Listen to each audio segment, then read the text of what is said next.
Last week, my friend called me in a great panic. He has just run a small online business about selling sports shoes. And he was telling to me, everyone's talking about AI and AI automation. Am I falling behind? Should I be using it too? God, he was overwhelmed. Then I asked him 4 important questions that you also need to know. Do you have some loyal clients for your business? Have you already built your brand? Are you drowning in data and emails? Do you deal with lots of repetitive tasks? If your responses to these questions is yes, then you can use AI automation. It would be better to use it. But if your business is still figuring out the basics, you don't have system, you don't have loyal clients, you don't have too many tasks, you don't need AI automation right now.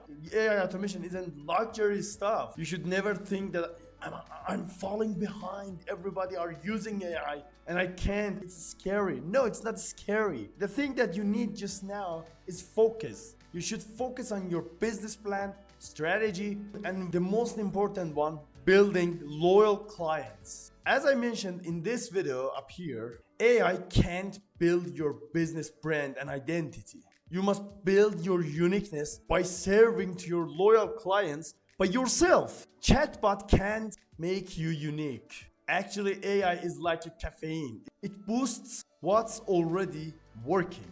I should say first, don't follow the hype blindly. Know what stage you are in and reply to these 4 questions. I will put it on the pinned comment below. And watch this video about how exactly AI automation is working and how it can help your business to remove repetitive tasks. Thank you so much and see you in the next video.